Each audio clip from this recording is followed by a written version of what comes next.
Look, if you're a perfectionist, then no one is going to hear your music because you're never going to release it, because you're getting trapped in the cycles of your mind. Because I'm sure you didn't know this, but there are two types of perfectionism. There's true perfectionism and false perfectionism. Now let me explain what both are. The typical, stereotypical perfectionism that people say they are on the internet, in person, wherever, is just a shell for fear. It's just a damaged child that hasn't been healed, and it's a way to cope, to be honest, because it's obsessed with everything that's on the outside. It's over obsessed with the aesthetic, and it's overly obsessed with how you're going to be perceived, how people are going to react to you. And what does that root back to? That roots to people pleasing.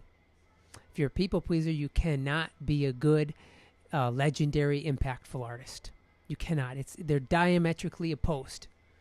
You cannot. You have to be authentic. You have to be real. So what's the solution to this? The solution is, first you got to see it. You got to understand you're lying to yourself because it hurts too much. And you got to look at the truth, and you have to feel it. You're like, shit, I got a lot of internal stuff to deal with. And you got to deal with it. It doesn't heal overnight, but the first step is to look at it. Be like, shit, I'm afraid of being seen. I'm afraid of being rejected. I'm afraid of being abandoned. Right? So you got to look at that, and you got to let yourself process that. And then you got to look and inquire about what is true perfectionism. True perfectionism is the substance. It's the energy.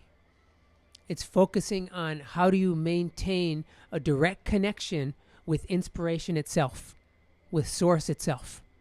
How do you maintain that connection and obey everything that comes through? So you can be a pure channel, so you can really bring forth the biggest bangers at any moment. This is your purpose as an artist. You're a vessel to bring forth information and give it to the people. And that's in response to people asking for it. Not literally, but like the collective consciousness is asking for things. It's asking for evolution. It's asking to move forward. It's asking for truth. It's asking to get out of this shitty situation we see in the world all the time. So, false perfectionism is based on fear. It's based on the shell. It's based on everything outside, getting everything perfect outside. So you don't need to look at what's inside. True perfectionism is focused on the inside. It's focused on what you really need to do. It's focused on energy and authenticity, devotion. It's focused on creating a piece of work that's directly connected, and it's constantly moving. Your practice with true perfectionism is create and release, create and release. That's why I say release everything you make. And then people say, I'm a perfectionist. But no, you're a false perfectionist. If you were a true perfectionist, you would release everything you made. No question. Because you would understand the deeper purpose. You would understand the broad picture. You understand it. Most people don't understand it, though. So, understand true perfectionism. And really devote yourself to that. Because there's someone out there who needs your music. And you're being selfish, and you're just being a coward, and you're not putting it out.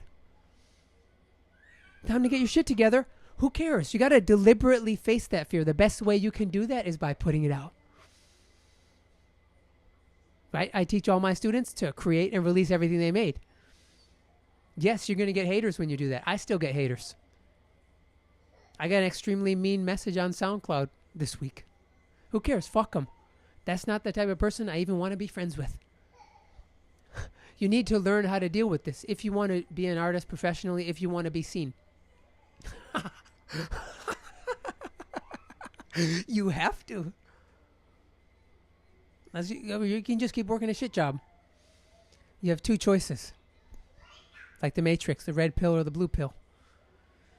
And releasing your music and getting haters and dealing with all the mud and dealing with no views and dealing with all this stuff is an opportunity for you to refine your energy and continue.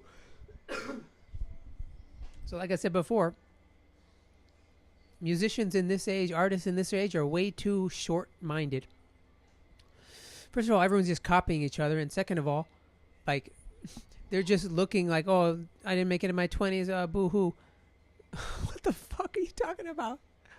Beethoven made his biggest banger right before he died. Don't compare yourself with artists of this era. I compare myself with Leonardo da Vinci. That's who my North Star is. I'm an artist. I'm an inventor. I'm a scientist.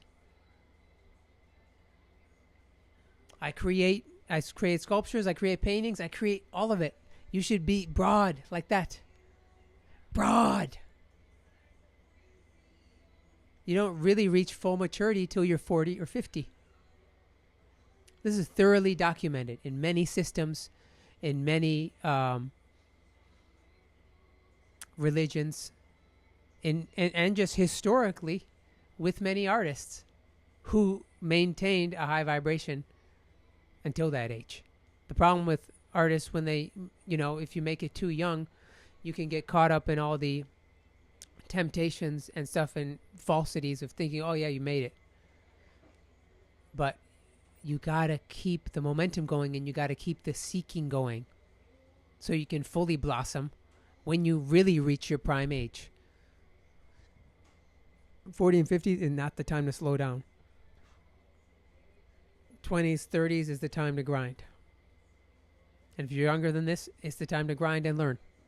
So keep it gutter, only bangers lifestyle. Stop being a false perfectionist.